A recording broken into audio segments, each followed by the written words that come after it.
Donc bonjour à tous, c'est Twentix et je vous parle du marché crypto aujourd'hui. Donc aujourd'hui, la correction n'est pas finie. Le volume de transactions n'est pas assez élevé pour apporter des signes de recouvrement de cette correction. Comme vous pouvez le constater, le volume de transactions au début janvier était de 60 milliards de dollars. Et ces derniers jours, on est plutôt dans le 19-20 milliards de dollars. Donc c'est une très très grosse baisse du volume. Aussi, il y a beaucoup de nouvelles aussi qui circulent dans le marché de la crypto-monnaie qui peut expliquer cette baisse.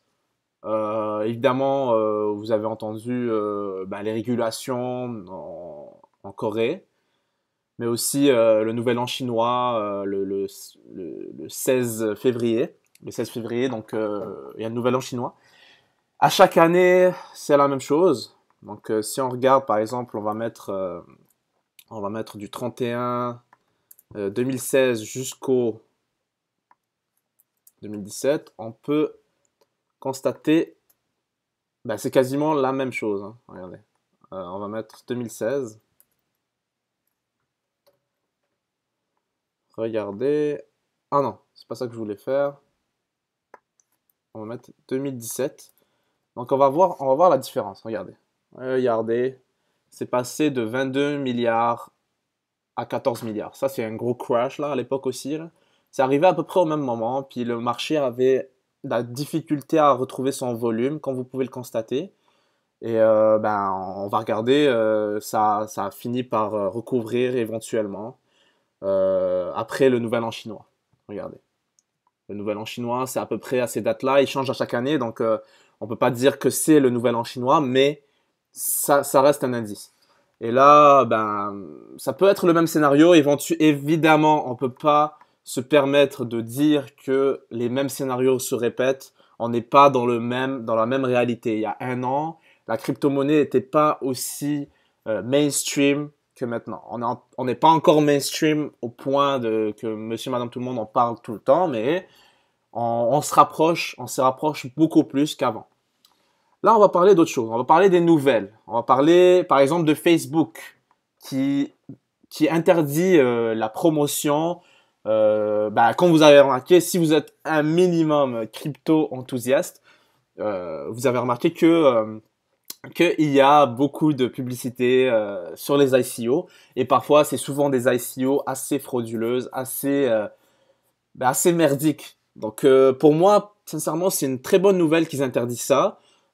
Beaucoup plus de difficultés pour les ICO de se propager un peu partout parce qu'il y a beaucoup d'ICO qui sont des arnaques, des scams. Donc faites attention. C'est pas parce que en moyenne, on vous dit que les ICO, c'est un retour sur investissement de 1100% qu'on va commencer à investir dans n'importe laquelle. Donc faites attention là-dessus. C'est une très bonne nouvelle pour moi.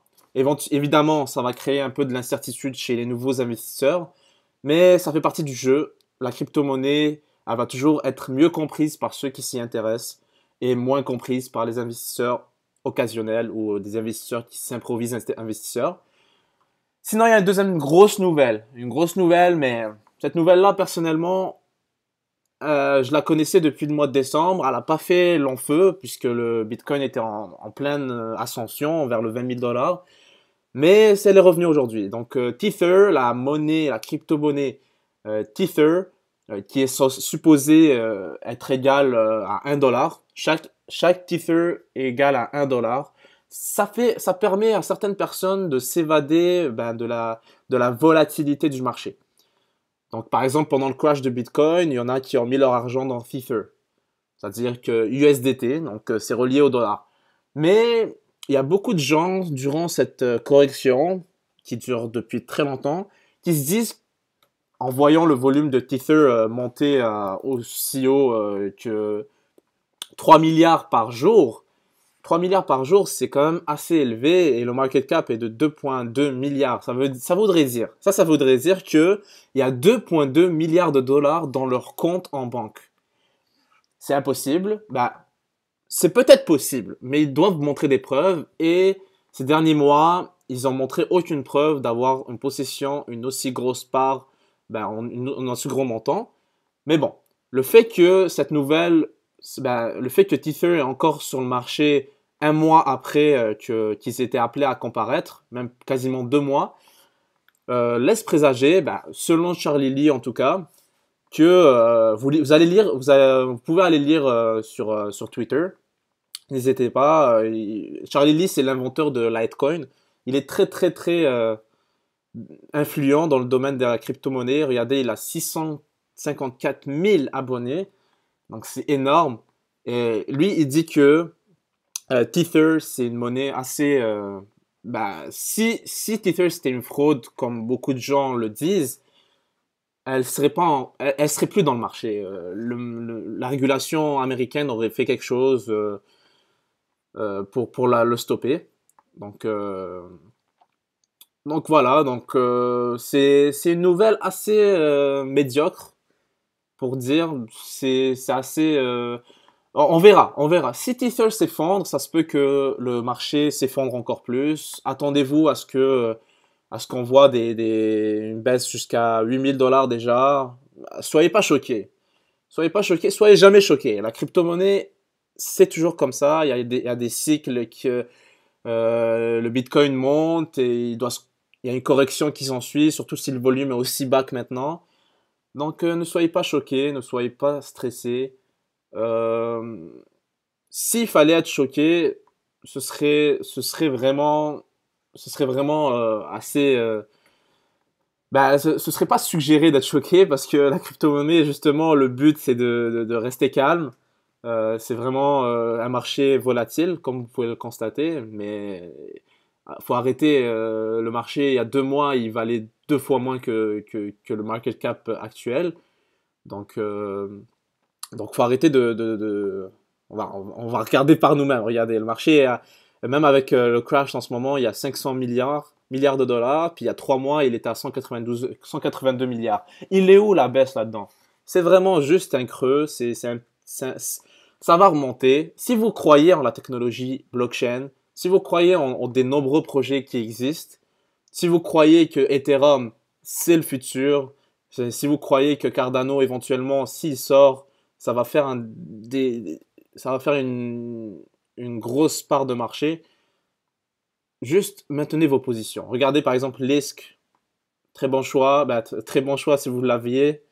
Il est très très stable durant cette correction. Il y a beaucoup d'autres crypto-monnaies qui sont stables, mais en général, toutes les crypto-monnaies sont en train de prendre un coup.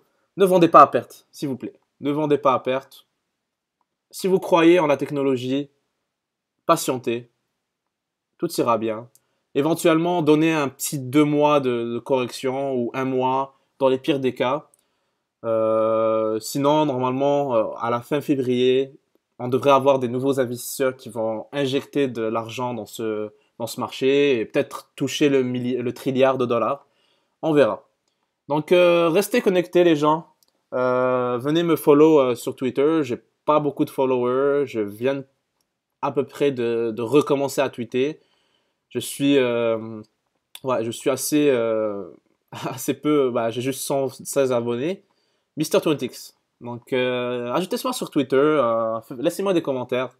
Dites-moi si ma vidéo, il y a des améliorations à faire. Peut-être que je vais faire d'autres styles de vidéos plus, bah, plus élaborés. On verra. Donc, merci beaucoup de m'avoir écouté. Bonne journée.